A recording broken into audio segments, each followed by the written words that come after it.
Hey guys, welcome back to part 2 in my 3-part series sharing all of the homes I've ever lived in and some of my memories in those homes. If you haven't seen part 1, I will link it over here and also down below, and there will be a part 3 as well. Part 1 covered all of my homes in South Africa. This video I'll talk about all of our homes in England, and then in the next video, which will be the last one, I will talk about all of our homes in New Zealand. Yes, we've moved a lot. So in the last video, I left off when we left South Africa. We rented out our house and we moved across to England. And when we first arrived, we stayed with my cousin and we were with her for 3 weeks. And she lived in a place called Hilltop Crescent, I think, a street called Hilltop Crescent in a place called Whiteleaf in Surrey. And this was all brand new to us. We had never left the country before, and suddenly we've moved to England. Completely different. There was culture shock. We tried to find the balance in those first few days of this is so exciting and we want to see and do all the things, and we need to save our money and we need to focus on getting a place to live and getting jobs. So there was a bit of a conflict there in how we wanted to spend our time. Now, looking back as somebody who has a family and routines and children, I now realize what a huge burden that must have been for my cousin to have us camping out on her living room floor for 3 weeks. But we did try to move on as quickly as we could. So we were camping out in her house on an air mattress and on the couch in her living room, like I said. Some of my memories of our home, because that was our home for 3 weeks, were we had never experienced like central heating and double glazing before. In Cape Town, if it was cold outside, it was cold inside, and you put on a heater, but you knew it was cold. In England, we'd be indoors with short sleeves, it would be warm, the sun shining outside, and then you'd walk outside and it was bitterly cold, like colder than we'd ever experienced. And this was a shock to the system. It was like my brain could not compute that it would be sunny and warm, but outside would actually be cold. Weird. Another memory specific to the property was trudging up the hill after a full day of sightseeing and job interviews and whatever we were doing. That hill, I mean, she lived on Hilltop Crescent, there was a clue there. I just remember coming up the hill being like so unfit and panting and puffing as I came up the hill. So like I said, we had to move on quickly for all of our sakes, and they were very kind enough or desperate enough to sign as guarantors for us to get a lease on a flat, and we moved to flat 12, the Nightingales, Valley Road in Kenley, which was just up the road from them, also in Surrey. It was a great little flat. We were just about 600 meters from the train station, which was very convenient. It was a tiny flat, but it was kind of nicely done out and very modern inside. It had laminate floors, it had 1 bedroom, the tiniest kitchen. I wish I had a picture of the kitchen. It was minuscule, and it had a washing machine, an under-counter fridge, a sink, a stove, and like 1 cupboard maybe. It was tiny, under the rafters. It had a bathroom. You can see the bathroom tiles here, kind of like blue and white. Yes, that's Grant in the bath. And the bedroom was tucked up under the eaves. There was a bed, like as part of, it was part furnished, so there was a bed. And in the living room there was a wall unit and a chest of drawers. That was it. So this is us with my cousin having our housewarming party. We had no furniture, we're sitting on the floor, and we had a plastic crate as a table. So that was our housewarming. But I think we were all pretty happy that we got our own place. Shortly after we arrived there, my uncle, who had lived in England and no longer did, got in touch with us, and he said if we wanted to hire a van and drive down to Portsmouth, he had some goodies in storage that we could have, including a computer and a computer desk and a computer chair. And we were like, yes please. So Grant did that. He made the drive one day and we got our little computer set up. Oh, we used to check email. Email was like a brand new thing, and this was amazing. That was like the most exciting part of the day, was we'd fire up the computer, dial up on the modem, and check our email and just hope there was like news from home. So in this picture of the living room, you can see we had a little bit more furniture. We bought ourselves the cheapest table and 4 chairs so that we had somewhere to sit, and we got given my cousin's mattress. They got a new bed, so she gave us their old bed. And Grant and our friend John walked from her house to our house carrying this queen-size mattress on their heads. It was quite a feat. And then my cousin's husband dropped off the base for it later. So finally we had a little bit more furniture, but we also had a few more people come along. We had friends move over to England as well, and we kind of passed on the favor that my cousin had done to us and let them stay with us for a while. So initially we had Roy stay with us, we had John stay with us. John moved out, and then Tony and Tanya moved in. So there were 5 of us living in this tiny little 1-bedroom flat. And Grant and I, we didn't have permanent jobs. Like, we didn't have jobs. We were just trying to get temp work. At one point I was the only one working, and that was so depressing because I would have to go to bed at a decent hour and everyone would be in the living room watching TV and playing games and laughing and having a great time, and there's like a lonely sad sack me tucked up in bed trying to get some sleep.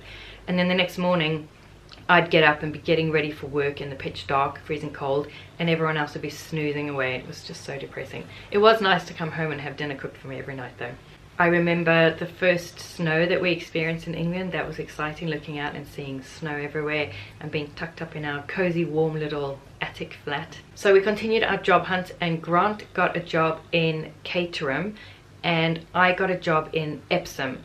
So we decided to move from Kenley to Sutton, which was exactly between the two, so that we each had the shortest commute possible. So we had to make the move, but our friends were staying with us and we were not actually supposed to have people living with us. So this was now 4 months after they had moved over, and they were only supposed to stay with us until they got on their feet, like we did with my cousin.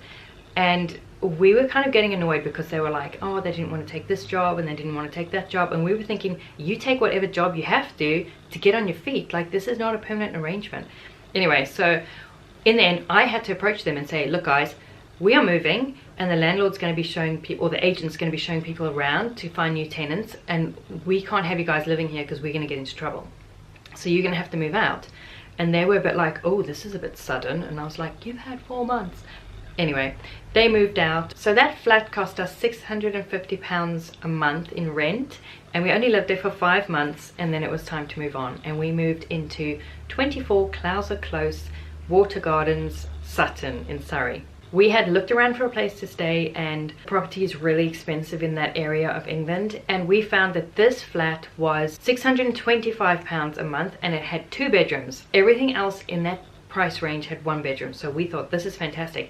Plus it was a ground floor flat, because at this point we were fed up of carrying our groceries up 2 flights of stairs and having to be careful walking around to not disturb the neighbors beneath us and things like that. So we thought, ground floor flat, this is amazing, let's take it. So here you can see the apartment block. You can see Grant in the window there in the bottom left, and this is the view out the front onto the car park that we had, and here is the view when it was snowing. That was exciting again, having snow at Christmas. This was amazing. We moved into that flat and it was so full of dust mites. We were sick with allergies. We were not coping. I think there were fleas as well. Anyway, we dealt with all of that, and eventually it like managed to clean up the flat and we weren't sick from it anymore. But I just remember being so sick with allergies when we first moved in. It had a kitchen, a kind of living room, and 2 bedrooms and a bathroom. And I remember the bathroom suite was grey.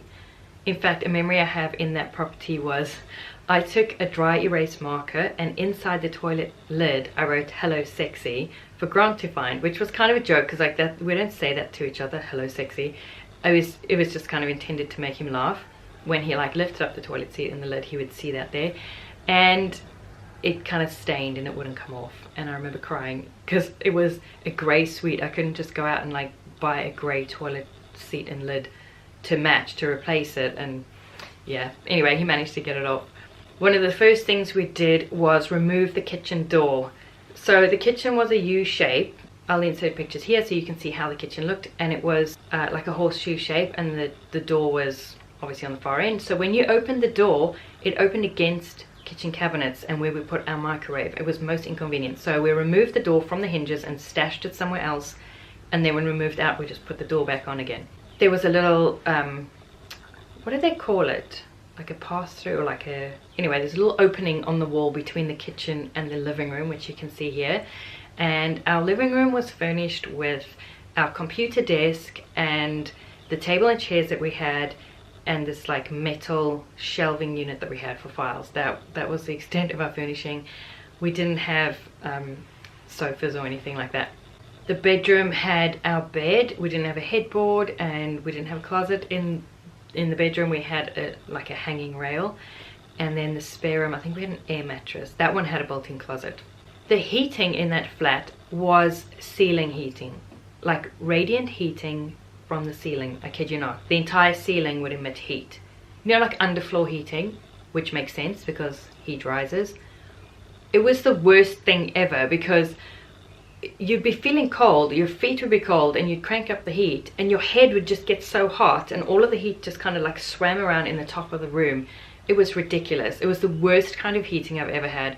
I don't know what people were thinking when they designed it, but that was the heating in that flat. I remember coming home from work and I had a little bit of time alone before Grant got home, and I used to do step aerobics with a video. I used to do that about 3 times a week, so I didn't have to worry about neighbors beneath me as I like jumped around and did my aerobics. That was just a routine I remember having. And there was a baby upstairs, like a toddler, and at this stage we were wanting to start a family and we were trying for a baby, and we just thought this was the sweetest thing to hear this baby calling from its cot in the morning, and the parents would go and, you know, go in and speak to it. And they'd take it out of the cot and you'd hear the little pitter-patter of feet as it ran up and down, and we just thought this was the sweetest thing because we were dreaming of our own baby. And in due course I did fall pregnant, and I remember at this point we had a couch. We had like the cheapest, I think it was a clip-on sofa from IKEA. It was something like £120, and that was our sofa. We finally had a sofa to sit on, and I remember coming home from work and just crashing on the sofa, just being exhausted because I was in the first trimester of my pregnancy. While I was pregnant, my mom actually moved across from South Africa and joined us in England, and she was staying with us in the spare room. I think we bought a bed from IKEA, so she actually had a proper bed to sleep on as well. So it started our family. I was pregnant. We didn't really have a plan. We knew we didn't want to stay in Surrey because we couldn't afford for me to be a stay-at-home mom, which was important to us, as long as we lived in Surrey. I was earning more than Grant was, I think. I was working in Epsom, but obviously I was planning on staying home with the baby, so I was going to lose that income. And then Grant phoned me one day and said, I have the best news. And I said, what is your news? And he said, I've lost my job. Not the best news to give to your pregnant wife, but he was stoked because he hated working there. So now we're facing me quitting work. He's lost his job. What are we going to do? Now, he had actually been applying to fire services around the country, and we said, okay, if you get in, we'll have to move to one of these areas, and one of the areas that he had got the furthest along in his application was Lancashire. So we looked around at property prices, and the 3 cheapest places to live in the country were Lancashire, Lincolnshire and North Yorkshire. So we said, even if you don't get into the fire service, we'll move there anyway because the cost of living is lower there. So we decided to just make the move up to Lancashire when I was 20 weeks pregnant. We did kind of work out, like, if I had stayed on long enough to qualify for the statutory maternity pay, we would have spent that much in the meantime with Grant not being in work and stuff. So we decided to just cut our losses and make the move. Grant, my mom and I made a drive up one day. We saw whichever houses were for rent that were in our price range, and we picked one. So when we made the move, yeah, we kind of hired a guy with a van to move us up, and we moved into 40 Salisbury Road in Preston, which was a terrace house. You can see from this aerial shot, no gardens, no trees, just terrace houses, which is like rows of houses jammed together. You can see me with my little priggy belly standing in the doorway of the house here. So this house had 2 bedrooms upstairs. There was a tiny little box room, and then a really big room which had been 2 rooms that they had knocked into one, and then a dining room downstairs, like a separate dining room, and a kitchen and a tiny little living room. So my mom actually stayed in the dining room. That was her bedroom, and Grant and I stayed in the bigger bedroom upstairs, and then the tiny little box room we just stashed baby stuff in. So you can see some of the pictures of the house. It wasn't bad, it wasn't a terrible area, but Grant and I only lived there for about 3 months. I think the lease was 6 months, and he and I moved out, but I'll get to that in a minute. So some of the memories I have of this house was trying to get the bed up into the bedroom, which the mattress is fine, but the base was all in one piece because it was from South Africa originally. Now in England, the base to the bed comes in 2 pieces, and we learned why, because we could not get that base up the stairs, round the corner, and then into the bedroom. It was physically impossible. So we just had a mattress on the floor, which is kind of a pet peeve of mine. I hate that. It's so, I just feel like it's so ghetto. I hate having just a mattress on the floor. Just put it on something. So we had a mattress on the floor and the base was just stashed downstairs. Our neighbor, we initially had the bed, okay, so here's a picture of the bedroom where we had the mattress on the floor. Initially we had it on the right against that wall, which was the party wall between us and our neighbor. And I think he had his bed against that wall as well.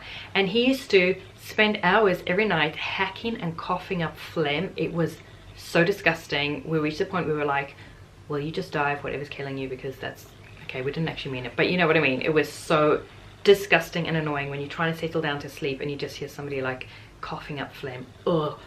He was a bit of a nutter. There were incidents like someone set his wheelie bin on fire in the back. So, one night at like 1 in the morning, he was chasing his son with a spade. He was going to hit him in the head with a spade and the police had to be called. A bit crazy. So I was pregnant. Grant was still out of work. He hadn't found a job since we moved up. He was doing whatever he could to earn some money. He was packing milk in a dairy at 3 in the morning, whatever he had to do. It was so stressful. Like, there's no point in me going out and getting a job when I'm about to give birth. My mom had a job, she was temping, and we were living off savings basically. It was such a stressful time. And stupid me, I decided that Grant and I needed to move out and get a place of our own. Like, why? I look back and I just want to smack myself, because it was such a stressful time, and I did have postnatal depression. I so could have done with the support of my mother. The financial support of the 3 of us living together instead of just Grant and I would have been helpful as well. But I had this bee in my bonnet that I had to start life as a new mom with just our little family. I think it was a control issue. I think I felt like everything was so out of my control, and I had this nesting instinct that I just wanted to make things right for my baby, and that was something I could control. Obviously we weren't going to kick my mom out, so Grant and I moved out and got our own place. I'm sure my mom was probably hurt. She never said anything, and I just want to say sorry now, Mom, if you're watching this. That was really horrible that we did that, and I really could have done with your help, and I'm sorry if that felt like a rejection, but it was just some crazy notion that I had that I felt like I had to do. So Grant and I moved to a town fairly nearby, a bit of a drive though, it wasn't like right next to Preston, called Chorley, and we lived at 34 Lakeland Gardens, which you can see in the middle here. It was kind of tucked between 2 houses, a tiny little townhouse, I guess. And when I say tiny, I mean tiny. The kitchen was bigger than the one that I mentioned in the flat in Kenley, but it was tiny. The living room had to hold our sofa, TV, computer desk, dining room set. That was also tiny. And then upstairs there were 2 bedrooms and a bathroom. So this is Daniel's bedroom that we set up as a little nursery, and then our bedroom had a bright blue wall. We didn't really care though, like our bedding was blue, so hey, it matched. And then the bathroom, I remember, had stripy wallpaper. And downstairs, this is the everything room with everything in it, and I don't know what it is about the British and pink in their living rooms, but it had the pink and the green and the sponge painting wallpaper, and not to our taste, but it was somewhere to live. And we lived in that place for 13 months. We moved in, I think, 2 weeks before I gave birth, and that's the home that we brought Daniel home to.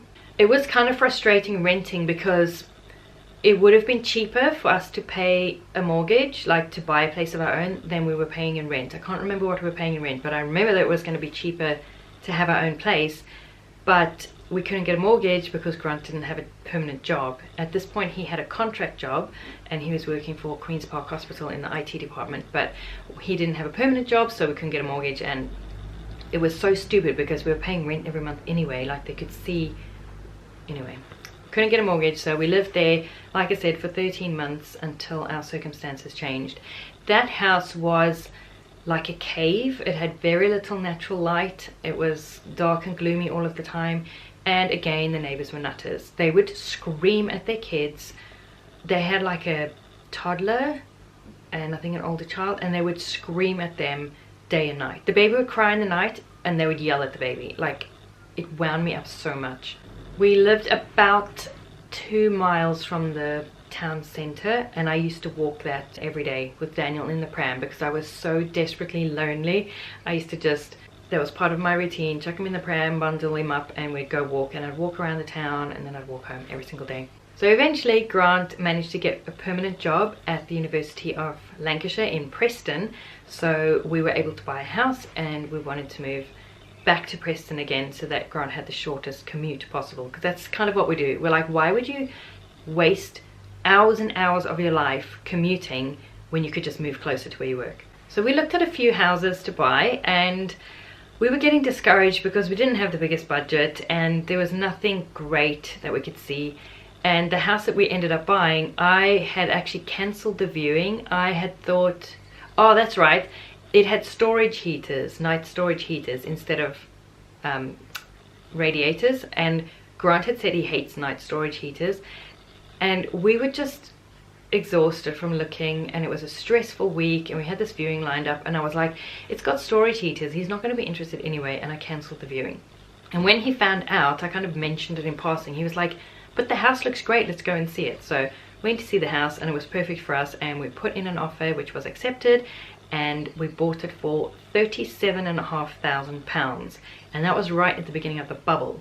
The house was at 91 Cemetery Road in Ribbleton. It was a terrace house, you can see the road here, and we were so over the moon to have our own house for the first time since we had left South Africa. Finally we were homeowners again and we could do what we wanted to the house. Not that we had much money, but we had plans. So we had a retention on our mortgage, which means they would lend most of the money, but they retained £4,000, requiring us to get some work done. And once we had the work done, then they released the rest of the funds. And one of the things that they wanted done was damp proofing, because I guess the damp levels were unacceptable. So we had some guy come around and jackhammer all of the walls and inject damp proofing into the walls and plaster it up again, because that had to be done.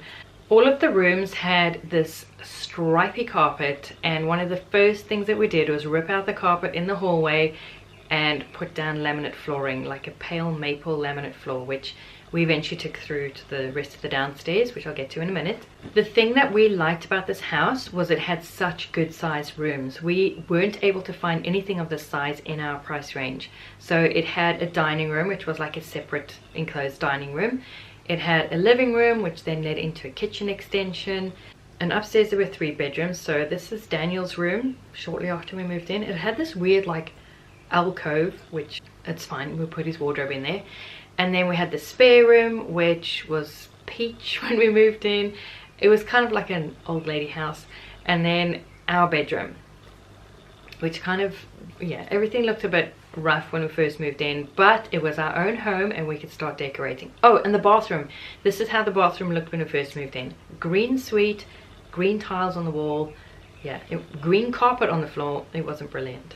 So very soon after we moved in, we painted those tiles in the bathroom, and it made such a huge difference. We painted the tiles, painted the bath panel on the front of the bath. Huge difference. I highly recommend it. You clean your tiles well with sugar soap. You get specific tile paint. Some of the tile paint includes primer. Yeah, I think that one included primer. We have since used tile paints which haven't included primer and had to get special tile primer. But honestly, you roll it on thin coats, takes about 4 coats. It's amazing. It makes such a huge difference, and it also seals all of your grout, so it's really easy to clean and you don't get mold growing in your shower. There was a teeny tiny back garden, well, not garden, like little yard at the back, and this is how it looked. And it had an old outhouse from which the toilet had been removed, so it was just like a little storage shed. And between our house and the one next to us, there was an alleyway, so you could like get your wheelie bin out to the road. So to improve the yard, first thing we did was power wash it. Can you see this pale patch on the wall? That is where Grant had started power washing. It was filthy. So power washed the whole yard, and eventually we kind of dressed it up with a little shed that I made cute with trellises and a window box. And we had a window box like on the windowsill to the living room, and little hanging baskets and potted plants, and it looked really cute. And I think we made a big difference and really kind of made it feel nice. So here you can see the wall between the dining room and the living room, and all of the interior walls were brick, but we were like knocking on that wall because we wanted to take it out, and realized that it had already been bashed through and then at some point framed and like drywalled because it was hollow. It wasn't a brick wall. So I thought, well, I can tackle that. And Grant was at work. I dropped Daniel off at a friend and I went for it, and I ripped out this wall. Yeah, we just thought it would make such a difference to have more of a flow to the house and to have the light coming into the living room from both sides. So this is what we ended up with. What a huge difference. It was so worth doing. It ultimately actually really helped as well, because I started a portrait photography business and that became my studio, and I needed the space to kind of be able to set up in the dining room and then be able to kind of back out into the living room to take the pictures. But here is how we in the end decorated our dining room and living room. Okay, the dining room is just too beige. Looking back, I'm like, everything is the same color. You have beige walls, you have pale blonde furniture and floors and beige curtains, but oh well, it was my first attempt at decorating. You can see the console table underneath the pictures against the wall. That was made from our old little table and 4 chairs that we started out with, and it was a bit of a job to kind of figure out how to cut it in half and put the legs and the side back on again to make it a narrower table, but we did, and I really liked it. The living room, we made some changes there as well, painted it, new flooring, and we painted around the fireplace and put a mantle on. That made a big difference as well. The spare room briefly became my scrapbooking room before Noah came along, and I don't have pictures here because it was just a job to scan them, but you'll see the decorations later. But Daniel's room in the meantime I had kind of decorated country style with teddy bears and navy and red, but like I said, you'll see those in a minute. So the spare room was my scrapbooking room and spare bedroom. We decorated our bedroom like this, pale blonde wood again, and purple behind the bed. We didn't have a headboard, we just had like a painted headboard and all the accessories to match, and I was kind of stoked at how that came out. So eventually it ended up that Daniel had this room, he stayed in that room, and I painted the walls sage green, and he had like a red and white ticking stripe duvet cover on his bed. So this used to be my mom's bed. She by this point had got her own place and her own furniture, so this was my mom's bed that became Daniel's bed, and we had white furniture and then like little red and black touches. And then Noah's room, which also had the spare bed, had all the country things that I talked about. So I made this buffalo check blackout blind with like a denim hem and little cross-stitch pictures on the walls, and the rocking chair which I got off eBay, and then he had a white cot and just like teddy bears and all cute things. So that was his room. Now the bathroom, we initially painted it blue, but it was such, like, I wanted such a pale blue. It was fine, but before we moved out we actually repainted the bathroom and I got a bolder blue. I picked the blue out of the blind, which I made out of fabric which had the green of the suite, like the bathroom suite in it. So I think it turned out really well with the blue and the green, and then we put like a marble effect vinyl on the floor. It all kind of tied in with the suite and it didn't make it look as old-fashioned.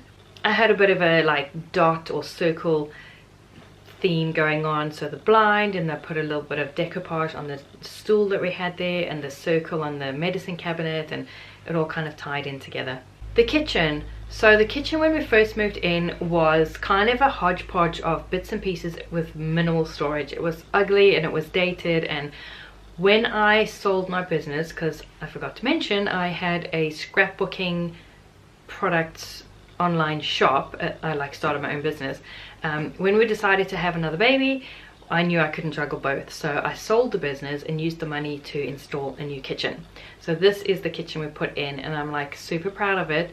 We worked so hard on it. As you can see on the left hand side, the wall starts out like a normal counter depth and then it narrowed, so we cut the backs of the cabinets to fit it there, and so it was really like a good custom fit. We used IKEA cabinets, which I thought were excellent quality for the price, and we did it all ourselves, and like I said, super proud of it. I remember tiling that backsplash with a huge pregnant belly before Noah was born. So I don't know if I mentioned, but we lived in that house for 3 years and 2 months, and that was I think the second longest we've lived in a house. And during that time the area declined quite a lot, and we were also doing better financially. My photography business was successful, and granted had a couple of raises. We were by no means wealthy, but we were a little bit more comfortable, and we were able to look at a better area to move out of where we were. So we started looking at houses, and we decided on this house in an area of Preston called Ingol. It was 28 Cansfield Avenue in Ingol, and it was a semi-detached 3-bedroom house. Pretty standard house in England. It had 1 bathroom, but it had 2 good-sized reception rooms and a kitchen extension, and that's what appealed to us because I needed the space for my photography. But we also had plans to build a cabin, which I will tell you the saga in a minute. This house was very unloved. That was the impression that I got as we viewed the house, was that it was unloved. Actually living there, the real story was that it was very badly finished. The finishing on everything was appalling. We used to joke that half job Harry lived there because everything he did badly. We lived there for 1 year and 8 months, and we worked like slaves the whole time we were there. We decorated that whole house. So I'll just take you room by room and I'll show you how it looked when we moved in, or like when we viewed the house before we moved in, and how we transformed each room. So first up is the hallway, and it was quite basic and plain. We liked having a bigger hallway than we had before, which had basically been a corridor in our previous home.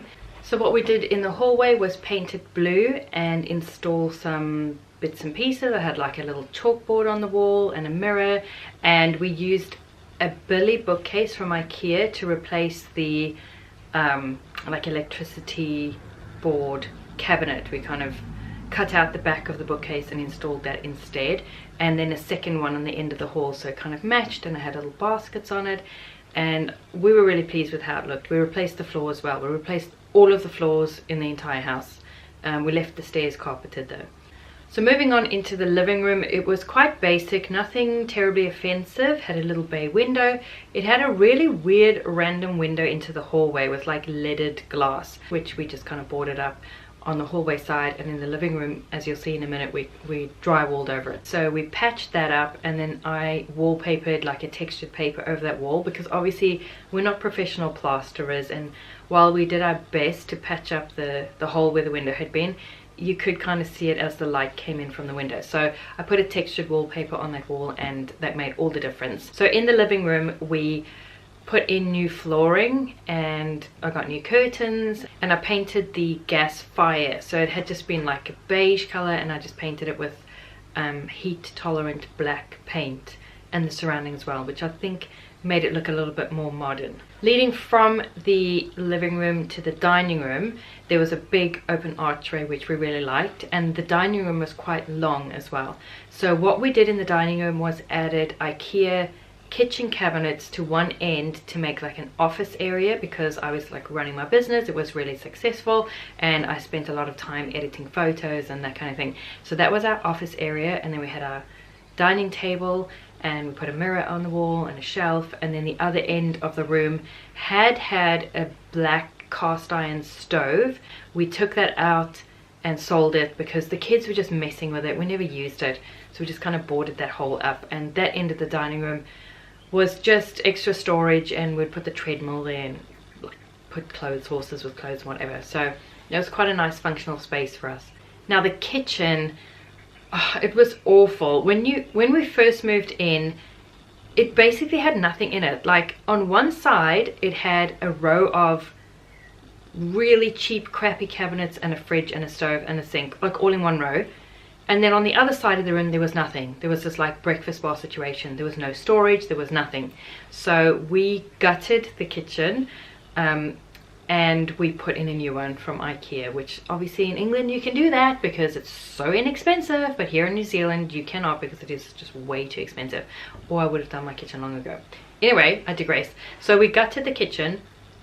I designed the new layout. We put in new units, white shaker doors, put in a new floor, and painted the walls red, which was like a bit of a departure, but I wanted to try it, and I did like it at the time, although I won't do it again. We were thrilled with our new kitchen. It was so much more functional, so much more storage. We had this cool upright radiator which gave us maximum heat but took up minimum wall space, so that was a cool find as well. Yeah, we were really happy with our first attempt at installing a new kitchen. Moving upstairs to the bedrooms, the front bedroom, like there was a little tiny box room and our bedroom at the front. This box room was so small that it was literally the length of a single bed and the width of a doorway and a single bed. It was tiny. So that was Noah's little nursery, and this is how it looked when we first moved in. It did not even have a door. We had to put a door onto it, and I painted it this beautiful aqua color that almost seemed to glow. It was so pretty, and this is how I decorated his little nursery. Just excuse the windowsill situation. We had a new window put in and that wasn't patched up yet, but I put the little rocking chair in the corner. He had his cot. I had a mirror above his cot, like screwed onto the wall so you can mess with it, and I had all the little touches, and I made a blind for his window, and I was really happy with how that turned out. Later he transferred into a big boy bed, so this is how the room looked with the bed in. I was not lying when I said how small it was. We literally had to build the bed in the room because we couldn't even move it in. It was so tiny. Daniel's room was a really good size. It was at the back of the house, and this is how it looked when we viewed it. It had kind of terracotta carpet, I think, and yellow walls, and again we changed everything. We put in laminate floor, and we put in like storage closets, and turned it into his dinosaur den because he was obsessed with dinosaurs, and I was really pleased with how it came out, and he loved it. Our bedroom was this lilac haze, as you can see, when we first moved in, and we changed everything there as well. Put in laminate floors again. We painted it a dark brown. This was the closet situation. We ripped off the doors because they were rickety and falling to pieces. As you can see, the hot water tank was in the left there. There was a cold water tank above it, so we had that moved up into the little loft area. This, by the way, is the random little weird loft room that you could only get to with a pull down ladder that kind of hung down all the time. You couldn't actually put it away until we replaced the ladder, but we never actually used that except for storage. But anyway, back to the closet. So this is how it looked when we pulled all the doors off. So we had the hot water tank. We had like a little bump out chimney breast in between the two, and some storage, and we actually ripped everything out and installed IKEA Pax wardrobes, but we cut the back out and cut the floor around the hot water tank. We super legit customized those wardrobes, and this is how it looked after we're finished. I was really proud of that. So this is how our bedroom looked. We were given the bed. I hadn't got around to painting it white, but anyway, that was the plan. So this was our master bedroom and how it looked after we're finished with it. And then the bathroom. When we went to look at the house, which was £128,000. Now, if you recall, the previous house we bought for £37,500, and 3 years later we sold it for £85,000. So we made our money on that house. The second house we bought for £128,000, and we were like, why is it so cheap? And then we saw the bathroom and we were like, that's the catch. This is the bathroom. Absolutely disgusting. It had mirrors and burgundy tiles on all the walls, burgundy suite. There were even traces, like when we pulled up the old lino when we ripped it out, there were traces of burgundy carpet on the floor. It had an ancient like shower unit that when we later pulled that apart and like to remove it, there was like burnt out wires in it, so that was a fire hazard. Absolutely disgusting, and it stank. But we were like, oh, it's all cosmetic, we'll just do it. Yeah, loads of work, but we did. We gutted the bathroom, we ripped everything out. There was like a turning point in my marriage when Grant replaced the window. I've spoken about it before, I think in our DIY Q&A video, which I'll link over here. We talked about that. Yeah, we gutted that room right back to bare brick. We like chipped off the old tiles and mirrors and pulled out everything, and this is what we did to it. I'm so super proud of the makeover because I think it looks amazing, if I do say so myself. That photo of Noah is my, I call it my tasteful nude. I knew what I was going to do to this bathroom before we even moved into the house, and Noah was getting a bit older, so I made sure to take that photograph so that I would have it to hang on my bathroom wall. Like I took it way before we even moved into the house because I didn't want him to be too old for that kind of a photo to be cute. So yeah, this is what we did to the bathroom. Super proud of it, loads of hard work. And like I said, we lived in this house for 1 year and 8 months, and this is all the work that we did. Now, I want to talk about the back garden. This is what the garden looked like when we moved in. It was a jungle of weeds. Nothing had ever been done. There was like random paving slabs. There was a random pond at the back, there was loads of crap. We made a few changes. The garage, this is how the garage looked, and I painted the door. It needed more coats, but anyway, this is how it looked when I painted it. And I painted all of the black uprights and like the walls, so that neatened that up. And then the actual garden, okay, I'll show you the before now, and then I'll show you how it looked when we moved out. So this is the after. We installed all of that decking, and then the log cabin is like a whole nother saga of its own. I should probably make a whole separate video just about that, but I'll try and run down the story for you quickly. So the intention when we bought and installed that cabin was that was going to be my photography studio, and we spoke to the neighbors about it. We told them what we were going to be doing, where it was going to be going, how big it was going to be, what it was going to be used for. Everybody was fine and happy.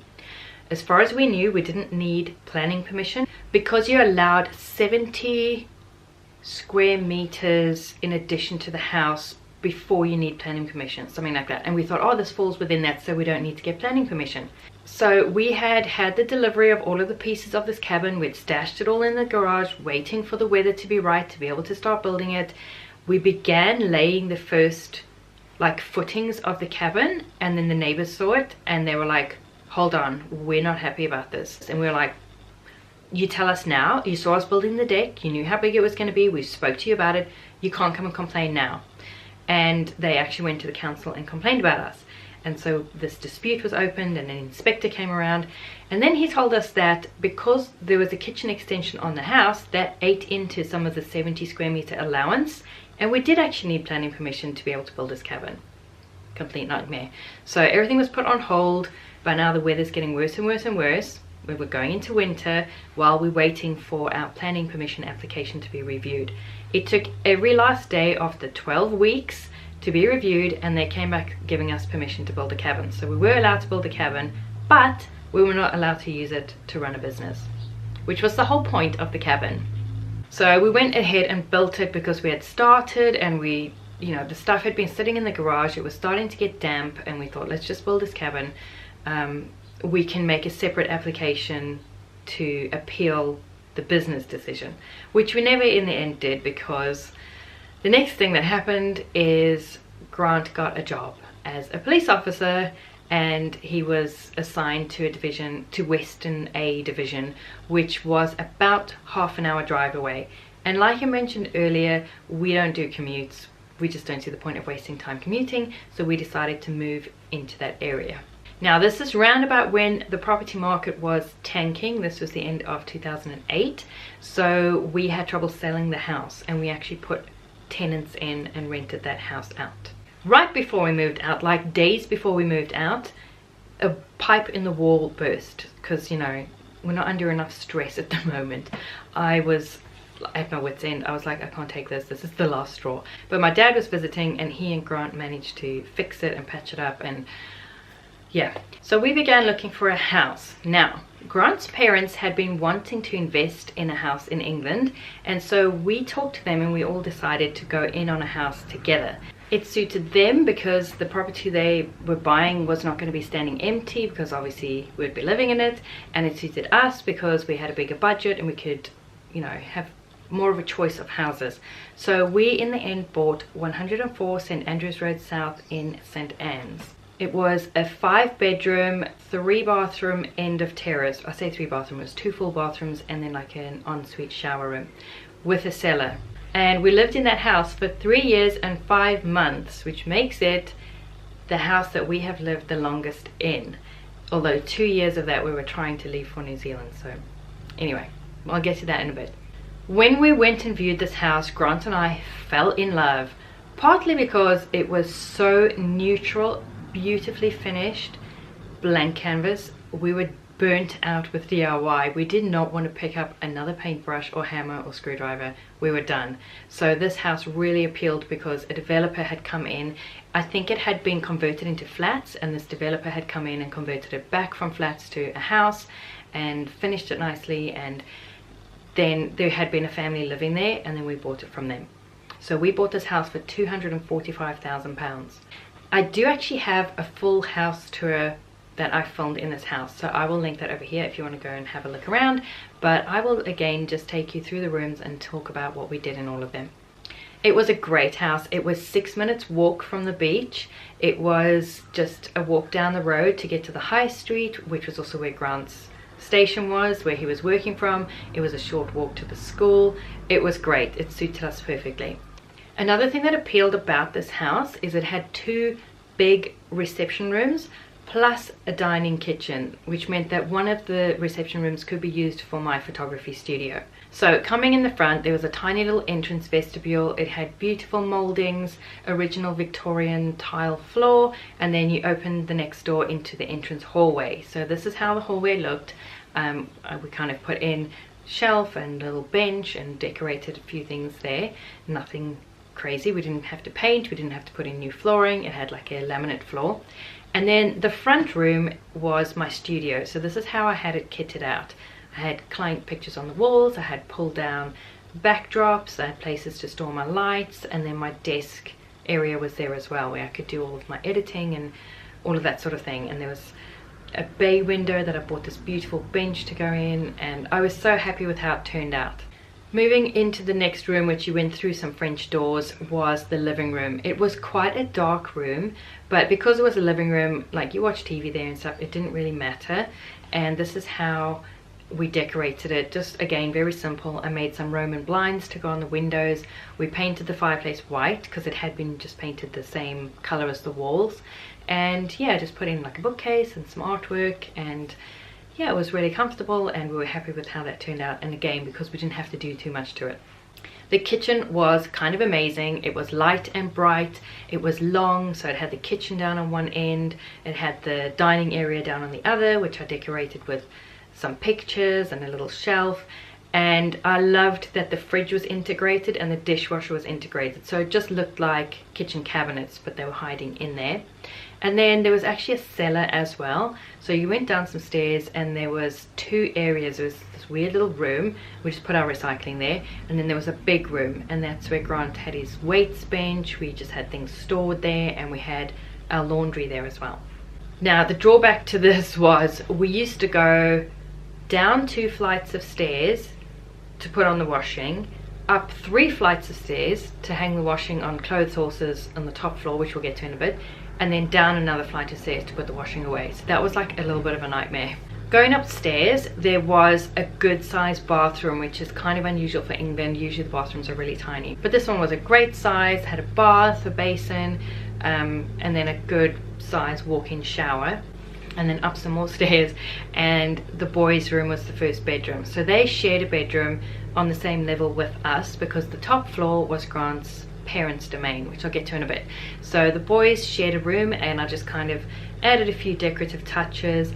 We did actually install closets. So this is the side of the room as it looked when we moved in, and you can see on the left there's like a built-in cupboard which had the boiler in and a bit of storage, and then there was almost like a chimney breast and an alcove. So we actually got shallow PAX wardrobes to go against the chimney breast, and then a deeper PAX wardrobe to go on the end. But this is how it looked when we installed it. So it looked really smart, and it was loads of storage. It was really functional. I was really pleased with how their bedroom turned out. It was a nice room.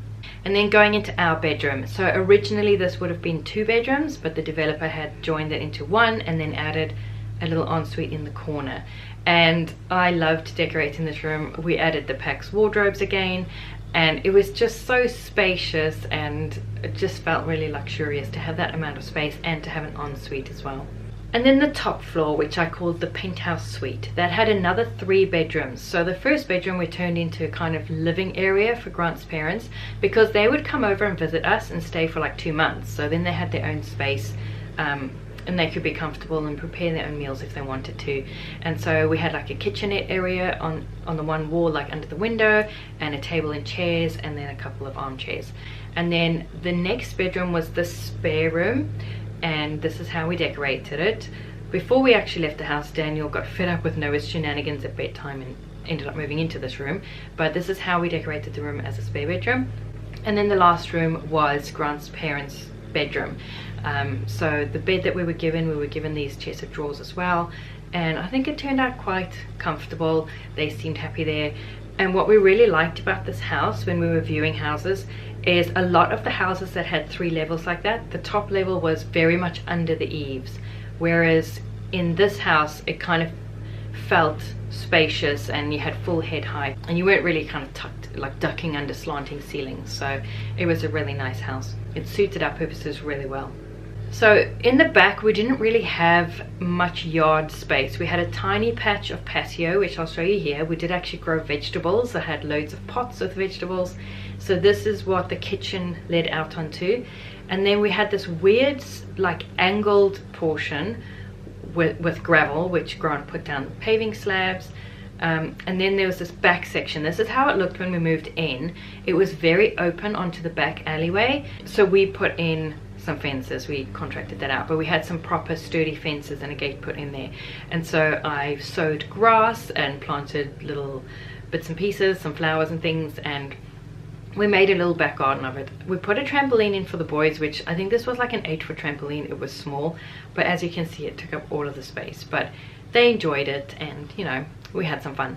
While we lived there, like I said, this was right about where the recession hit and everything just went to pot and my business really tailed off, and I was kind of over it by that point. I was just over having strangers come into my home and trying to battle to get business when people were cutting back on luxuries. So I closed my photography business and turned the front room, which was my studio, into I guess like a craft room. Before I did this, Daniel was in that room but on the opposite side of the room from my desk, and I just heard this, I was upstairs I think, and I heard this almighty crashing noise and Daniel screaming. I have never flown down a flight of stairs that fast. I just thought something's happened to this child and he's dead. And I walked in there and this is what I found.